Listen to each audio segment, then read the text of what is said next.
What's up, people? Well, today is actually kind of a crappy day because we all found out that Ken Block of Hoonigan has died. He got killed in a snowmobile accident. I got something I want to say relating to it because I nearly made the same mistake Ken Block did, and I think a lot of us do. People like Ken Block, race car drivers, or any kind of public figure, or anybody who's really good at doing something. It could be like motorcycles or exotic cars or race cars or anything, right? They're really good at something, even aviation, even like military pilots and stunt pilots, right? Why is it always that those kind of people get bit doing some kind of other sport that's casual and supposed to be fun? That's when they get killed. Think about Michael Schumacher, right? It was a skiing accident. Now, the rumor behind the scenes, which I can't verify at all, was that he was wearing a helmet and had a stock on it for a POV type camera. And he crashed and the stock went through his helmet. But it was a skiing accident. But, let's look at the actor Paul Walker and the red Porsche Carrera GT. People get all worried about having old tires and such. But no, it was him and another dude, and he's riding around, and the guy was screwing around, and they wrecked it and got killed. That wasn't on a movie set. That wasn't a planned thing. They're just driving on the street. Ken Block was snowmobiling. Now, I don't know what they were doing. Maybe they were doing something official. But that's the kind of thing that'll bite you. And frankly, I had a time in the past, far more recently than I would care to admit, where I was testing a go-kart, a racing go-kart. I have a lot of confidence on racing go-karts.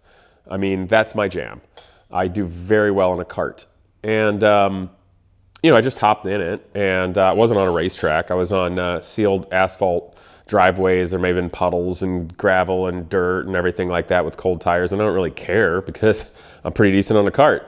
So I just lay into it and drive around like a lunatic, and no helmet or anything, of course. I think it's fun to throw the thing as sideways as possible and chuck it around like a loony and bring it around. And I put the kart in a situation that I was not able to recover from, and I realized that I was going straight towards a semi-truck. It was motionless. And I ended up backing the cart into the front of a semi-truck. And I ended up leaning as far forward as I could because I knew I was going to crash into the thing. And the seat broke and it jammed into the bumper of the semi-trailer. Fortunately, I was going just slow enough and the cart absorbed enough that it wasn't my back and head. And when I got done doing that, I didn't mind fixing the cart and paying for that. But I was very angry at myself because I knew that was stupid. And that's the kind of stuff that dads and uncles and brothers and stuff will yell at young people, quit being stupid. Well, that's the reason. It's like, you're being stupid. And that's when people get bit. And then there's another thing, and I am not remotely picking on this person at all, but I think this is the reason why a lot of people worry about Whistlin Diesel, to be honest. And I've kind of come around to I kind of like the guy. I think obviously he shocks a lot of people with the nature of it, but if you just accept it for what it is and does, it's great. But, I'd say if there's anybody that people worry about writing himself off or getting hurt, it's him. But he's very good at putting on a show, so it just is what it is. But I do hope he keeps himself in one piece. So Ken Block, right? Dude was an icon. Hoonigan, man, hoonicorn? I mean, the guy absolutely crushed it. That's the dream, right?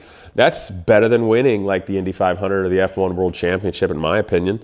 Get to build awesome dream cars, shut down cities, and just do badass driving and have fun with it. And people respect and admire your work, and you help put some entertainment and inspiration into their lives with what they love.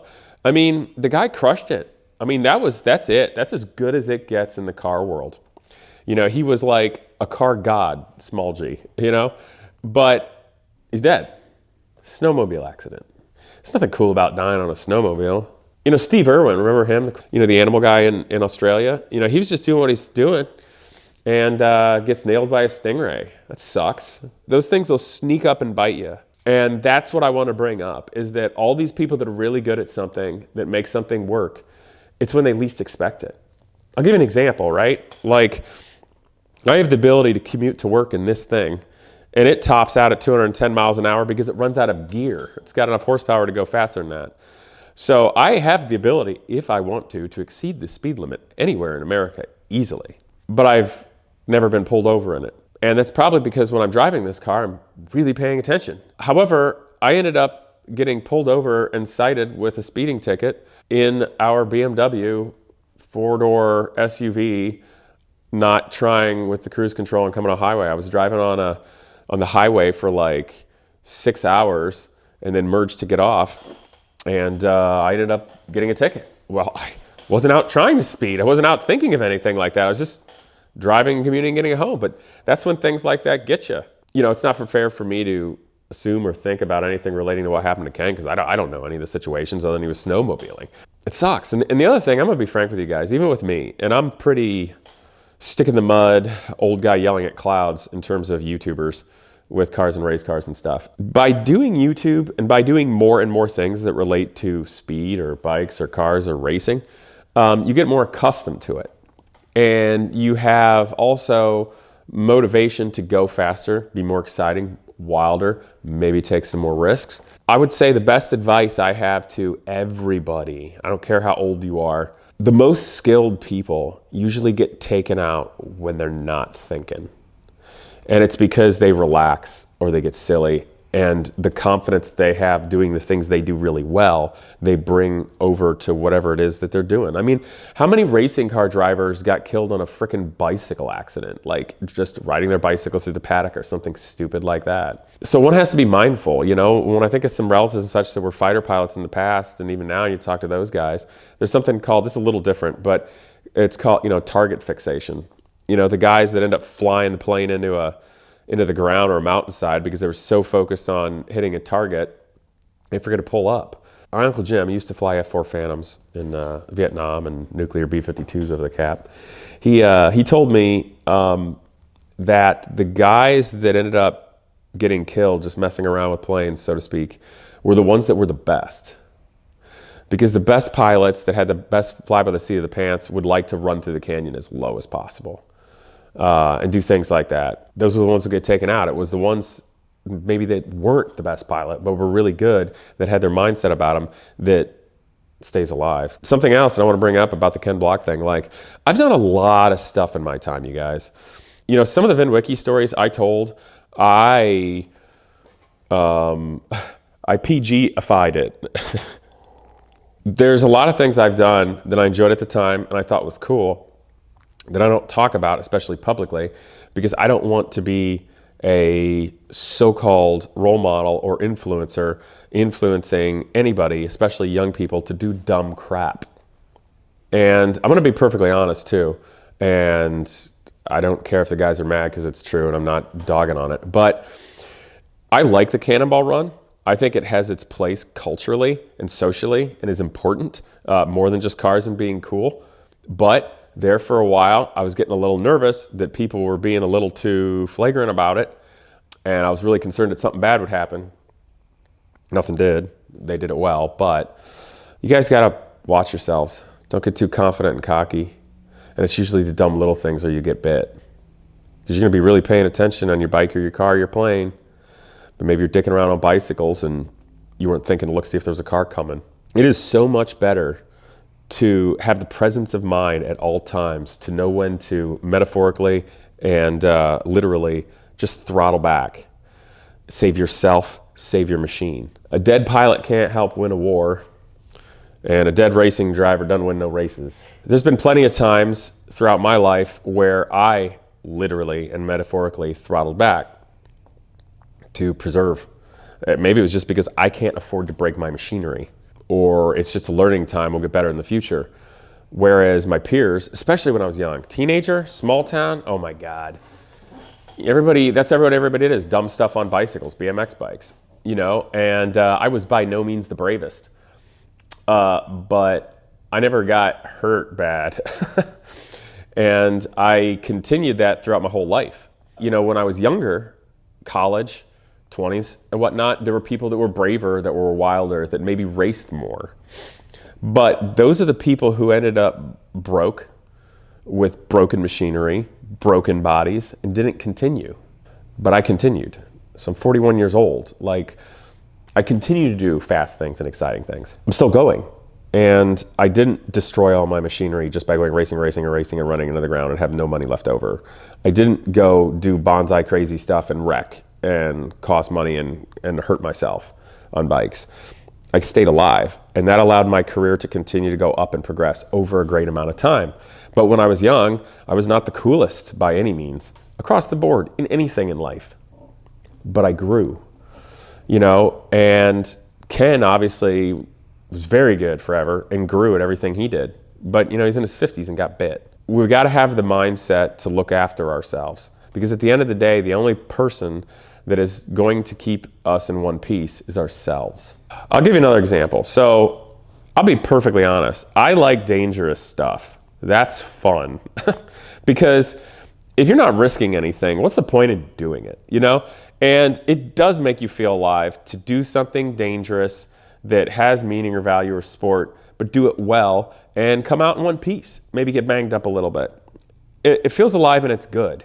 I have no interest in doing things where you frankly can't get hurt. Like, I might go play golf with people, but that's not that interesting to me. Horse polo, dangerous and awesome. I like animals, awesome war sport, really cool. Haven't played it in a while. You really get hurt doing that. Motorcycles on tracks, love it. Dream of racing, not gonna do that. I'm now at the point where I'm not gonna focus my time and energy in racing motorcycles because I know I'm gonna get hurt and I don't have time for that. Cars are my focus. That's what I do. I enjoy bikes. And you got to draw that line. I know there's people out there that would troll on me for being a wuss or not racing enough or you didn't do this fast enough. But you know what? Those are the people that are now broken, and didn't go anywhere. Or maybe dead, some of my peers. So you gotta pay attention, guys. And bikes on the street, you get taken out by somebody else. Same thing if you're snowmobiling with buddies or whatnot. Same thing if you go to the shooting range or outside. It's not going to be you. It's going to be somebody else being dumb. So you got to watch yourself and you got to watch other people. And you got to pay attention to the circle of people you're around. Because if you're around people that don't value you, your life, or understanding some kind of healthy, respectful boundary, that will drag you down, period. That is not a good environment to be in. And you got to know when to walk away. And you're going to take heat for it. I still take heat from loser trolls that didn't go anywhere with their life, that hate my existence because I did. So let that be a milestone for you and a barometer that you're probably going to go somewhere. If you're still growing and getting better and faster in cars and winning and doing something, don't let people say you're not doing enough. It'll run you down. I mean, I would say it sucks. It does suck, but it's life. Ken knew what he's doing, everything he was doing. And yeah, there's danger in everything he was doing. And he got bit. It sucks. But it's a reminder. I think we need to talk about that. Two things. One, I like my Formula B. I talk about that. I like vintage race cars like Can-Am and stuff. And I like my Indy Roadster. And they're all dangerous. Really dangerous. But they're only dangerous if you crash. So don't crash. So what I mean to say is I enjoy it being that raw and pure, like riding a motorcycle. You ride a motorcycle in oncoming traffic, it's gonna hurt. But I still ride motorcycles and enjoy it. But I get to make the choices with where the level of risk is. That is the most crucial thing in life. But the most crucial interpersonal thing for all of you to take away is having the interpersonal strength to know who you are and the security of your own self-image and self-worth to be able to be dogged on and made fun of and trolled forever that other people don't think you're going fast enough. I'm gonna be perfectly honest too. Last year I did a test in the Road to Indy Pro 2000. I hadn't driven a winged formula car fast for a race in a decade. Well, I took out the car and we didn't set ourselves up for success. I tested the car like 2 days before a public test at Indy at a track that I had been at once, barely. And I overpressured myself because I wanted to get serious and about open wheel racing, and I never had any time to practice or money, and I wanted to make up for lost time. So I tried to stand the thing right on its nose in the morning, and I did. Slid it around, got kind of confident. Went out the second time, started immediately sliding into it, put heat in the tires. I put one wheel in the grass. Problem was it was like 45 degrees out in the morning, and the grass was wet and dewy. And I could not get the car back after that, and I stuffed it in the guardrail. It was expensive. And then a couple days later, we went to the public test. It wasn't a race. There was nothing to win at all. There were no talent scouts. There's nobody there to give you money. So my only goal was to get to that weekend as a team, understand the machinery, understand the coach, understand everybody, get to know it and everything like that, and just do well enough. Was I at the back of the field? Yeah, I was. Because you know what? I didn't want to be around a bunch of dumb rich kids that are doing stupid crap that their daddy gets to write a check for. I didn't want to spend any more money. Just wanted to get through it and learn and grow. And did I learn and grow? Yes. Did I qualify for the series? Yes. Are there some loser trolls that have never done anything with their life that hate me and make fun of me for that? Yes. Do I notice that? Yes. Do I care? No. Those guys can go f themselves. Tell you what, if they pay for me to go race driving, then they can say that sort of thing. That's it, guys. Just keep yourself in one piece. Find that strength, you know? But I think for all the guys and gals out there that pay for their own machinery and have to fix their own stuff, you understand the value of $1 and you understand the value of an hour. And even if you're not worried about yourself, you're worried about tearing up your machinery, blowing a transmission, blowing an engine, stuffing it, because it's very expensive and time consuming. And we need to get on with our lives and make something of ourselves. You know, for the people out there that can afford to do anything they want, I'm glad for you. You got to keep yourself in one piece too. Who was it? Was it the Red Baron? Was it von Richthofen in World War I? I may get this wrong. Some of you historians will know this. So, most well known for the Fokker triplane. Obviously flew other planes, but you know, von Richthofen. The reason he survived so long is he didn't just engage with any fight or anybody. If he saw a potential dogfight going on or a potential situation that he didn't feel he could win, he wouldn't engage. Was he not brave? Is he stupid? Or did he shoot down a ton of guys? But the other thing is, and I know the military teaches this, I think I saw a SEAL once saying, what is the best defense? And he like gets up in the camera's face and he turns and runs away as fast as possible, sprints away. If you're in a bad situation, GTFO, and who gives a crap if anybody thinks less of you? To quote an old military term, let's see if we can come out wearing our own ass. I'll see you guys next time. Stay in one piece.